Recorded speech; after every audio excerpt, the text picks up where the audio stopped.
শুভ সকাল, কেমন আছো সবাই? মনির সংসারে আরেকটি নতুন ব্লগে সকলকে স্বাগত জানাই। আশা করছি যে যেখান থেকে ভিডিওটি দেখছো সকলে খুব ভালো রয়েছো। আজকের দিনটা হচ্ছে বুধবার, এখন বাজে সকাল 8:30। আজকে প্রতিদিনের মতো সমস্ত কাজ তোমাদের সাথে শেয়ার করব না, তবে আজকে করব আমি আমার এই খোলামেলা ছোট্ট রান্নাঘরটিকে আমি ডিপ ক্লিন করে মনের মতো করে একটু সাজিয়ে নেব। আজকে দেখো অনেক দিন থেকেই ভাবছি আর তোমাদেরকে সবার প্রথমে দেখাচ্ছি যে আমার রান্নাঘরটা কীরকমটা হয়ে রয়েছে, আর পরবর্তী পরে আর কি পরিষ্কার করার পর আর কি কেমনটা হবে। তোমরা পুরো ভিডিওটা দেখতে থাকো, আশা করছি তোমাদের প্রতিদিনের মতো আজকের ভিডিওটাও বেশ ভালো লাগবে। আর অবশ্যই যদি ভালো লেগে থাকে তাহলে লাইক, কমেন্ট, সাবস্ক্রাইব করে চ্যানেলটির পাশে থাকবে, অবশ্যই জানিও। তো চলো এখন শুরু করা যাক। তো সবার প্রথমে হচ্ছে এই যে একটুখানি গরম জল বসিয়েছি, উষ্ণ উষ্ণ গরম জল করে আর কি এই যে একটু এক পাতা শ্যাম্পু দিয়ে দিচ্ছি মগের মধ্যে। শ্যাম্পুটা দিয়ে আর একটুখানি সার্ফও দিয়েছি, দুটোকে মিলিয়ে এই যে গরম জলটা মগের মধ্যে আগে গুলে নিয়ে এখন করব হচ্ছে এই যে টাইলসগুলো পরিষ্কার। প্রত্যেক দিন তো রান্নাবান্নার পর টাইলসগুলো যতদূর হাত যায় সমস্তটা পরিষ্কার করি, তবে একদম উপর দিকটা আর কি যায় না হাত, তার মধ্যেও চেষ্টা করি, তারপরও দেখবে তেল চিটচিট হালকা হয়ে থাকে। তো মাঝের মধ্যে যদি এভাবে ডিপ ক্লিন করে নেওয়া যায় তাহলে কিন্তু বেশ ভালোই হয়, তাই না? আর তার সাথে জানলাটার অবস্থাটাও দেখলে কীরকম হয়ে রয়েছে। এমনিতে তো মুছে নিই প্রত্যেক দিন কাপড়ে, কিন্তু তাহলেও তেল চিটচিট একটু হয়ে যায়। আর যেহেতু জানলাটা হচ্ছে একটু কালারটা একটু হালকা, সেই জন্য আর বেশি আর কি বলতো, আমার রান্নাঘরটা ঠিক আমার মনের মতো নয়, কিন্তু মনের মতো না হলেও তো কিচ্ছু করার নেই, এটাকে মনের মতো করে আর কি সাজিয়ে নিতেই হবে। এই রান্নাঘরটা নিয়ে তোমাদেরকে একটা ছোট্ট করে গল্প বলি। যখন আমার ছেলে হয়েছিল তখন হচ্ছে আমি বাবার বাড়িতে ছিলাম, আর তখন জানো তো এই রান্নাঘরটা হয়েছিল, এই রুমটা, রান্নাঘর বলবো না, রুমটা হয়েছিল। তো রুমটাতে সমস্ত কাজ কমপ্লিট হয়ে গেছিলো, লিলটনের পরে যে বাকিটুকু দেওয়াল দেওয়ার থাকে সেটাও হয়ে গেছিলো, মেঝে প্লাস্টার সমস্তটাই হয়ে গেছিলো, শুধু বাকি ছিল ছাদ ঢালাইটা। আর সমস্তটা কমপ্লিট হয়ে যাওয়ার পর হচ্ছে ঢালাইটা শুধু বাকি ছিল, আর ওইভাবে 4টি বছর এমনি ছিল বিনা ঢালাইয়ে। আর তখন তো জয়েন্ট ফ্যামিলিতে ছিলাম, আর তারপর যখন আমি আসলাম তো অমনি ছিল আর কি, 4 বছর ধরে ওরকমই ছিল। তারপর যখন আলাদা হয়েছি তখন ঘরটাকে পুরোপুরি কমপ্লিট করেছি। আর তার জন্য দেখো এই যে জানলাটা দেখছো, এক তো কি বলবো, গ্যাসের যে সামনে জানলা না, আমার একদমই ভালো লাগে না। আর যখন আলাদা হয়েছিলাম তখন আর কি ঘর হয়েছিল, অনেক দিকে ভাঙাচোরাও হয়েছিল, অনেক সব দিকে দরজা টরজা তো বানাতে হয়েছিল অনেক দিকে।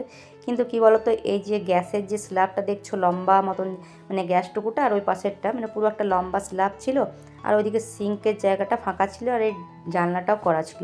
তো এই জানলাটা না বুদ্ধি করে আর তখন ভাঙা হয়নি। তো সেই জন্য মনে হয় কি ভেঙে দিলে হয়তো ভালো হতো অন্যদিকে জানলাটা করলে। আসলে গ্যাসের সামনে না জানলা থাকলে না খুব অসুবিধা, এতটাই তেল চিট হয়ে যায়, প্রায় দিন হচ্ছে ভালো করে পরিষ্কার না করলে না একদম চিটচিট হয়ে যায়। তো দেখো ওইদিকে টাইলস সমস্তটাই হচ্ছে ভালো করে এই যে একটু ঘষে ঘষে পরিষ্কার করলাম। আর তার সাথে এই যে সিঙ্কের ওপরে যে আরেকটা যে তাকটা রয়েছে মার্বেলটা পাতলা, তো এটাকেও আর কি এখানটাতে ওই যে টুকটাক জিনিসপত্র থাকে যেগুলো আমার, তো সেগুলো হচ্ছে ওখানটাতেও একটু ভালো করে আর কি স্কচ ব্রাইটটা দিয়ে আর কি পরিষ্কার করে দিলাম। এই তারটা নিয়েছি, স্কচ ব্রাইট নিইনি, তারগুলোই নিয়েছি, একটু হালকা করে তারটা দিয়েই করছি, কারণ খুব বেশি জোরে করলে আর কি দাগ পড়ে যাবে সেই কারণে। আর তারপর ওই দিকটা সমস্তটাই করে নিয়ে গ্যাসটা কেন বাকি থাকে, তো গ্যাসটা তো এমনিতে প্রত্যেক দিন পরিষ্কারই থাকে, তারপরে হচ্ছে মাঝে সাঝে এমনি সাবান দিয়ে সার্ফ দিয়েও ধুয়ে নিই, যেদিন মাছ টাছ হয় বেশি তেলের ছিটা পড়ে সেদিনকে। কিন্তু তার মধ্যেও ভাবলাম যে এখন যেহেতু এই তেলগুলো পরিষ্কার করলাম তো সমস্ত তেল ঠেল আঠা সমস্তটাই নিচে ধরো আসলো, তো সেই কারণে একেবারে গ্যাসটাকেও পরিষ্কার করে ভালো করে মেজে নিলাম। তো এখন চলো এগুলো তো মাজা হয়ে গেল, এখন এবার ধোয়ার পালা। তো ভালো করে লোড়ে মুছে হচ্ছে এখন ধুয়ে নেবো ভালো করে জল দিয়ে। আসলে রান্নাঘর সবারই দেখবে একদিকে এক সাইডে ছোট্ট মতো আর কি, 1-2 জন যাতে যা ছোট্ট মতনই বেশিরভাগ থাকে রান্নাঘর, কিন্তু আমার রান্নাঘরটা একটু অন্যরকম। সামনেই তো দেখেছো দরজা, আর দরজাতে কোনো বাইরে থেকে কেউ আসুক বা ঘরের মানুষ তো আছেই, বাইরে থেকে কোনো অতিথি আসলেও যে আসলে প্রথমে ঢুকে আর কি রান্নায় কী রান্না করছি আমি, আমার রান্নাঘর যদি এলোমেলো হয়ে থাকে সেই অবস্থাটাই তারা দেখতে পাবে, তাই না? সেই জন্য রান্নাঘরটা সবসময় চেষ্টা করি, যেহেতু প্রথম সামনে ঘরে ঢুকেই রান্নাঘরটা দেখতে পাবে, সেই কারণে একটু গুছিয়ে রাখার চেষ্টা করি। আসলে রান্নাঘরটা তোমাদেরকে তো বলছি আমার মনের মতো নয়, কিন্তু তারপরেও মনের মতো করে নিতে হবে, কারণ তাছাড়া তো উপায় নেই, চাইলে তো আর একটা নতুন রান্নাঘর করতে পারবো না। আর জানো তো সবটাই করে ভেবে রেখেছি যে এখানে ওটা করব। আর রান্নাঘরে বেশ কিছু কাজও বাকি রয়েছে, কাজ বলতে এমনিতে তো আস্তে আস্তে করে কাজগুলো হয়েছে, প্রথমে তো রান্নাঘরে এই যে ঢালাগুলো হয়েছিল, টাইলসটাও বেশ কিছু মাস পরে হয়েছিল, রঙটাও বেশ কিছু মাস পরে হয়েছিল, এভাবেই কাজ হয়েছে। মানে পুরোপুরি যদি এক ব্যাগ ঘর মানে করতে গেলে যদি হাতে মানে মোটা রকম টাকা না থাকলে যা হয় আর কি। তো কথায় আছে যে ঘর আর বর কথায় বলে না, দেখে শুনে কর। তো এগুলো তো একবারই হয়, কোনো রকম প্ল্যানিং করে যদি ঘর না হয় তাহলে কিন্তু সেই ঘরটা অতটাও মানে কি বলবো, যতটা পারা যায় গুছিয়ে রাখার চেষ্টা করি, তবে অতটাও দেখবে সুন্দর লাগে না। যাই হোক, কিছু তো করার নেই, এটাকে যেমন আছে তেমনভাবেই আর কি চলতে হবে। তবে আগামী দিনে ইচ্ছা আছে যে এটাকে আমি আমার আরও ভালোভাবে সুন্দর করে সাজিয়ে গুছিয়ে নেব আর কি। আর দেখো এখন ওই দিকটা তো হয়ে গেল পরিষ্কার করা, আর এখন এই তাকটাকে পরিষ্কার করব। তো দেখছো কীরকম তেলের চিট হয়েছে, যেহেতু এই মাঝের তাকটা আমার খুব বেশি ব্যবহার করা হয়, আর এই তেলটা রাখার জন্য না এখানটা পুরো কালো চিট টাইপের ময়লা হয়ে গেছে। তো প্রথমে আগে জানো তো এগুলো কাগজ পেতে রাখতাম, তবে কাগজগুলো ওই যে পেতে রাখা হয়, তারপর আবার দেখবে কিছুদিন পর কাগজগুলো নষ্ট হয়ে যায়, সে কারণে আর পাতা হয়নি। তো প্রায় দিনই ধরো মুছে দিই, কিন্তু তারপরও এই যে দেখছো কতটা তেল চিট হয়েছে, ওই তেলটার জন্য যেখানে যেখানে দেখো তেলগুলো রাখা হয়েছে, তারপর সবাই একটু আধটু এদিক ওদিক তেলের বোতলগুলো করেই দেয়। তো সেই কারণে ওই যেটুকু জায়গাগুলো তেলগুলো আর কি রয়েছে সেগুলো নিয়ে চিটচিট টাইপের হয়ে গেছে। তো বেশ অনেকক্ষণ ধরে এটাকে মুছে টুছে পরিষ্কার করে নিয়ে বারবার করে কাপড় নিয়ে মুছে ভালো করে জল দিয়ে এটাকে এখানটা ধুলাম না, ধুলে আর কি অসুবিধা হবে, আরও নিচে জিনিস রয়েছে সবগুলোই আমাকে সরাতে হবে। তো সবগুলো আর সরাতে পারি না, সেই কারণে এই যে এইটুকুটাই আর কি পরিষ্কার করে নিলাম ভালো করে যতটা পারলাম। তো বেশ অনেকটাই কিন্তু পরিষ্কার হয়েছে। তো ওটা ততক্ষণে শোকাক, ততক্ষণে এই যে নিচের তাকটা এখানটা পরিষ্কার করে নিই। তো এদিকটা আর পরিষ্কার মানে ওই তার দিয়ে মাজবো না, কারণ এদিকটা পরিষ্কারই আছে। আর দেখো রং এখানটাতে এগুলো নিয়ে কী বলো তো, আমার মনে হয় যে টাইলস যদি আগে বসাতে পারতাম তাহলে কিন্তু খুব ভালো হতো। টাইলস বসালে দেখবে তেল চিটটা অতটাও ভালো মানে হয় না, একটু যদি মুছে দেওয়া হয় তাহলে পরিষ্কার হয়ে যায়।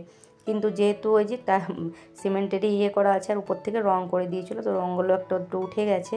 তো যাই হোক ওদিকটা মুছে নিলাম, আর এখন এই যে বাসন রাখা এই স্ট্যান্ডটা বললাম মুছে নিই, যেহেতু এটা স্টিলের সেই জন্য একটু হালকা করে হচ্ছে মুছে নিলে পরিষ্কার হয়ে যায়।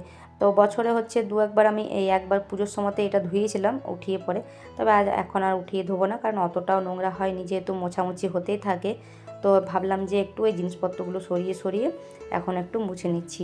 আসলে বাসনগুলো খুব একটা তো নেই, যত বাসন আছে সব নিচে ঝুড়িটার মধ্যে রয়েছে, বাসনগুলো যেগুলো ধোয়া হলো তারপর পরে করে ওগুলো গুছিয়ে নেব। আর এটা যেহেতু স্টিলের সেজন্য একটু সাবধানের সাথে কাজটা করতে হয়, কারণ ধার রয়েছে অনেক জায়গায়, খসখস টাইপের রয়েছে, যে লম্বা লম্বা যেগুলো থালা রাখার জায়গা রয়েছে না, এগুলো পিছন দিক করে না খুব ধারালো, বাই চান্স যদি হাতে লেগে যায় তাহলে কিন্তু হাত কেটে যাবে। তো যাই হোক সেই জন্য আস্তে আস্তে করে ধীরে সুস্থে আর কি কাজটা করে নিচ্ছি। আর দেখো এর সাথে এই যে নিচটাতেও ভালো করে মুছে নিচ্ছে। আর যে বাসনগুলো একদম উপরে ছিল না, যেগুলো আমার দরকার খুব একটা পড়ে না, সেগুলো নিচে নামিয়ে রাখলাম, ওটা ভাবছি অন্য কোথাও রেখে দেবো, কারণ সবসময় যেগুলো দরকার পড়ে না সেগুলোকে এখানে রেখে কোনো লাভ নেই, একটু ফাঁকা হবে। আর দেখো এইখানটাতে বললাম কি, এই যে কাপ কাচের জিনিস আর এই চামচগুলো এই কাচের গ্লাসটার মধ্যে ভরে দিলাম। এই প্লাস্টিকের চামচগুলো আমার মেয়েগুলো নেয়, আর কাপগুলো দু চারটে রেখেছি, বাদ বাকি যেগুলো আছে সেগুলো ঘরের শোকেসে রয়েছে, কারণ খুব বেশি জিনিস এই কাঁচের জিনিসগুলো এখানটাতে রাখতে ইচ্ছা করে না, কারণ এই যে তেল চিটের ব্যাপারটা যেটা রয়েছে, তো যেগুলো না রাখলেই নয় সেগুলোই আর কি। তো দেখো সমস্ত রান্নাবান্না জিনিসপত্র এখানে তাকের মধ্যে যতটা পারি গুছিয়ে রাখি। আসলে যেহেতু রান্নাঘরটা আমার বড়, কিন্তু এক পাশের রান্নাঘরের এক পাশটা হচ্ছে সিঁড়ি আর এক পাশটা হচ্ছে রান্নাঘর, তোমরা তো নিশ্চয়ই আমার ব্লগে দেখে বুঝতেই পারো, তারপরও আমি তোমাদেরকে একটু ডিটেলসে বলে দিচ্ছি। আর দেখো এখন এখানে মিক্সিটা রেখে দিলাম ভালো করে, প্রত্যেক দিন মানে যখন যখন মিক্সি ব্যবহার করি তখন তো মুছেই নিই, তো তারপরেও আরেকবার মুছে নিয়ে ওখানটাতে রেখে দিলাম। আর এই যে এখানটাতে হচ্ছে এই যে আটার জায়গাটা, তারপর হচ্ছে মুড়িটা, তো সমস্তটা রাখি এখানে, মিক্সির বাটি দুটো রেখে দিই। আর বাদ বাকি হচ্ছে জিনিসপত্র বেশিরভাগটা থাকে আমার মাঝের তাকটার মধ্যে, আর এখানটাতে খুব বেশি জিনিসপত্র থাকে না। আর এই যে দেখো এখন হচ্ছে এই ট্রেটা, তোমাদেরকে সেই মনে পড়ছে তোমাদের যখন কিনেছিলাম ট্রেটা মেলা থেকে, তোমাদেরকে তো দেখিয়েছিলাম 20 টাকার ট্রেটা।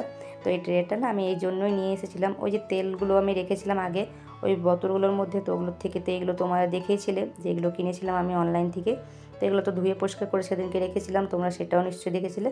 তো এখন তেলগুলোকে ভরে নিলাম, আর এই যে ছোটো যেটা আমি বোতল ছোটো যেটা ইউজ করি রান্নার জন্য সেটাকেও এখানটাতে রেখে দিলাম। তো রেখে বেশ কিন্তু সুন্দর লাগছে দেখতে, তাই না? আর তারপরে এই যে মাঝের তাকটাতে এখন বললাম কি, এই যে দুটো কাগজ আমার ছেলেকে আনা করিয়েছিলাম, তো আগে এগুলো পেতে রাখতাম কিন্তু তারপর আর পাতি না, তবে নতুন নতুন দেখতে বেশ ভালোই লাগে, কিন্তু তারপর আস্তে আস্তে পুরনো হতে থাকলে তারপর দেখবে ছিঁড়ে যায়, তারপর ঠিকঠাক থাকে না, জড়ো হয়ে যায় মাঝে সাঝে, সেই জন্য না বিরক্ত লাগে এগুলোকে। তো যখন নিয়ে আসা হয়েছে তো বললাম যে থাক পেতেই দিই। দেখতে বেশ একটু 10 টাকার জিনিস হলেও 10 টাকাতে কিন্তু দেখতে কিন্তু বেশ ভালোই লাগে নতুন নতুন। তো লুকটাই পুরোপুরি চেঞ্জ হয়ে যায়। অনেক ইচ্ছা আছে জানো তো সেই যে ওই ওয়ালপেপার না কি বলে সেগুলো লাগানোর। তবে কি জানো তো ঘরটা আজকে হয়ে গেল প্রায় 12 বছর রং করা হয়নি। তো খুব ইচ্ছা আছে যে ঘরটাকে একবার রং করাবো, মানে পুরো ঘরটাই আর কি, রুম বারান্দা সমস্তটাই। তাই আর কি এখন ভাবলাম যে থাক ওগুলো চেটাবো না, কারণ ওগুলো একটু দাম নেই, আর ওগুলো ফালতু দাম নেই, বা তারপর আর রং টং লেগে গেলে তারপর আবার ওগুলোকে সরাতে হবে। তো সে কারণে আর এখন দেখো সমস্ত যে কৌটোগুলো আছে জিনিসপত্র এগুলো তো আমার ধোয়াই ছিল আগের থেকে, তোমাদেরকে তো দেখিয়েছিলাম, সেদিন ধুয়েছিলাম। আর যখন যেটা নোংরা হয় তখন তো আমি সেটা ধুয়েই নিই, সেই জন্য এগুলো খুব একটা নোংরা হয়নি। তো সেই কারণে সমস্তটাই মুছে মুছে হচ্ছে রেখে দিলাম। আর এই যে তেলের বোতলের সাথে যে ছোটো ছোটো বোতলগুলো পেয়েছিলাম ওগুলোও বেশ কিছু জিনিস, তো ওগুলো হচ্ছে রেখে নিয়ে এই যে দেখো এগুলো না আমি অনলাইন থেকে নিয়েছি, তো তোমাদেরকে দেখানো হয়নি। তো দেখো সমস্তটাই পরিষ্কার করে ধুয়ে টুয়ে রেখে নিয়েছি। আর এখন এগুলো নিয়ে ওই যে বললাম তোমাদেরকে সেদিন বলেছিলাম না যে মশলা রাখার এই জায়গাটা আর কি ফেটে গেছে, তো সেই জন্য এটাকে ভাবলাম এটার মধ্যে রাখি। আর দেখো কালারটা কি সুন্দর তাই না, কচি কলা পাতা কালার, অনেকগুলো কালার ছিল কিন্তু আমার এই কালারটাই বেশ ভালো লাগলো। খুব একটা দামও না, একদম কম দামের মধ্যে কম্বো, দুটো কম্বো আর কি নিয়ে নিয়েছি ওই যে মশলাদানিটার মধ্যে। তো সেগুলো আর কি এখনকার মতো রেখে দিলাম, তারপর পরে আবার দিয়ে দেবো, কারণ অল্প অল্প করে ঢাকলাম, কারণ হচ্ছে যদি বেশি বেশি দিয়ে আবার এদিক ওদিক মিশে যাবে, সেই কারণে অল্প অল্প দিলাম। আর এই যে চামচগুলো সাথে রেখে দিচ্ছি, আর দেখতে কিন্তু বেশ ভালো লাগছে, আর কী বলে ঢাকাটাও বেশ ভালোভাবেই লাগছে। তো এটা তো হয়ে গেল। আর তারপর গুঁড়ো মশলাগুলো না, যে হলুদ গুঁড়ো জিরে গুঁড়ো ওগুলো আমি আলাদা আলাদা মধ্যে কৌটোর মধ্যে ভরলাম, কারণ এই যে মিক্সিং যেগুলো থাকে সেগুলোর মধ্যে রাখবো না, কারণ একটার সাথে একটা হয়ে যাবে। তারপর দেখো প্লাস্টিক হোক আর স্টিল, হলুদ তারপর যে কোনো মশলা না এগুলোর বিশেষ করে হলুদটার এতটাই তেজ, দেখবে যে কোনো জায়গাকে মানে কালারিং করে দেবে, যাতে স্টিল হোক আর চাই প্লাস্টিক হোক। প্লাস্টিকের মধ্যে অবশ্য বেশি একদম একদম হলুদের দাগ পড়ে যাবে। আর এদিকে দেখো এদিকে হচ্ছে প্যাকেটের যে জিনিসগুলো আছে, মিট মশলা, কাশ্মীরি লঙ্কার গুঁড়ো, তারপর গোলমরিচের গুঁড়ো, তো এই প্যাকেটের মশলাগুলো না এটাতে রেখে দিলাম। আর বেশ কিছু গোটা গরম মশলা ছিল, ওই যে কোনো সময় বিরিয়ানি বানিয়েছি বা কোনো কিছু বানানোর জন্য যদি নিয়ে আসা হয় পোলাও টোলাও, তখন হচ্ছে আনাজ থাকে তো মানে অন্য কৌটোর মধ্যে যেগুলো দেখা যায় না তখন ভুলে যায়, তখন হয়তো আরেকটা প্যাকেট আনতে বলে দিলাম, এমনটা হয়। তবে এগুলো না যেহেতু দেখা যাচ্ছে সেহেতু বোঝা যাবে যে হ্যাঁ আছে জিনিসটা, তাই ওটার মধ্যে ওই প্যাকেটগুলোই ভরলাম। খুলে খুলে ঢেলে রাখলাম না, কারণ ঢেলে রাখলে অনেক সময় মিক্স হয়ে যায়, সেই কারণে। আর এই যে একটুখানি সময় ছিল তো সেটাই রাখলাম। আর এই যে দেখো উপরের তাকটা তো এমনিতে তোমরা দেখলে কেমন হয়ে রয়েছে, তো বেশ ধোয়া পোছা ডেবা কৌটোগুলোই রাখা ছিল উপরটাতে। আর এখন ওই যে বাসন রাখার কাছে তোমাদেরকে বললাম না যে কয়েকটা হচ্ছে বাসন যেগুলো আমার প্রতিদিন ইউজ করি না সেগুলো এখানটাতে রেখে দেবো। তো ওগুলোর মধ্যে দেখো জালি থালা, জালি একটা গামলা রয়েছে, একটা বড় গামলা রয়েছে, আর একটা স্টিলের গামলা রয়েছে। তো এগুলো প্রত্যেক দিন আমার দরকার পড়ে না, যখন খুব বেশি বেশি রান্না হয় তখন হচ্ছে দরকার পড়ে। তো সেই কারণে এগুলো এখানে তুলে দিলাম, এতে করে আমার বাসনের স্ট্যান্ডটা একটু জায়গাটা বেশি পাওয়া যাবে, বাসনগুলো ঠিকঠাক রাখতে পারবো। আর উপরটাতে বেশি কিছু জিনিস রাখছি না, এই যে বড় বড় ডিব্বাগুলো রাখলাম, আর বেশ কিছু হচ্ছে এই ডিব্বাগুলো রাখলাম, কারণ হচ্ছে আর তারপর মুছে নিলাম। এমনিতেই দুদিন আগেই মুছেছিলাম এখানটা, তাই পরিষ্কার রয়েছে। আর দেখো আমার পুরোপুরি হয়ে গেল কমপ্লিট রান্নাঘরটা গোছানো। তো কেমন হয়েছে তোমরা অবশ্যই কমেন্টের মাধ্যমে জানিও। তো দেখো এখানটাতে কিন্তু দেখতে কিন্তু বেশ সুন্দর লাগছে। আর প্রত্যেকটা এদিকে নিম পাতা, মৌরি, গোটা জিরে, পোস্ত আর হচ্ছে জোয়ান এই ছোটো ছোটোগুলো ভরে নিয়েছি। নিম পাতাটা কাঁচের বোতলে রাখলাম, এই যে এখন যেহেতু নিম পাতা খাওয়া চলছে সেই কারণে। আর বাদ বাকি হচ্ছে ডাল যেগুলো থাকে প্রতিদিনের রোজকার আমাদের রান্নার তালিকায় সেগুলোই ওখানে রাখলাম। আর এখনও কিছু জিনিস বাকি রয়েছে যেগুলো ভরা হয়নি, তো সেগুলো পরে করে ভরে নিয়ে আর কি রেখে দেবো। আর এই যে মাঝেরটাতে তোমরা দেখলে যে কী কী রাখা হয়, আর নিচেরটাতে আমার জল থাকে, যেগুলো রান্না করার জন্য জল, খাওয়ার জল এগুলোই থাকে, যেহেতু আমি ওই ট্যাঙ্কির জলের থেকে রান্নাবান্না এইসবগুলো করি না। আর ওখানে একটা ডিব্বা দেখলে ওটাতে বেশ কিছু সস রয়েছে, টমেটো সস, চিলি সস, ওই যে কোনো সময় চপ নিয়ে আসলে বা কিছুর সাথে খায় সয়াবিন টবিন করলে আর কি ওগুলোর মধ্যে খায়। তো দেখো রান্নাঘর পুরোপুরি মানে চকচক ঝকঝক হয়ে গেছে, পুরো সিঙ্ক টিঙ্ক সমস্তটাই পরিষ্কার করে নিয়েছি। তো কেমন হয়েছে তোমরা কিন্তু কমেন্টের মাধ্যমে অবশ্যই জানিও। তো চলো আজকের মতো ভিডিওটা এখানে শেষ করছি। ভালো লাগলে অবশ্যই লাইক, কমেন্ট, সাবস্ক্রাইব করে পাশে থেকো। আরও নতুন নতুন ভিডিও পেতে চ্যানেলটিকে সাবস্ক্রাইব করে রেখো। আর এখানটাতে রয়েছে আমার ফিল্টারটা। তো চলো আজকের মতো আসি, টাটা।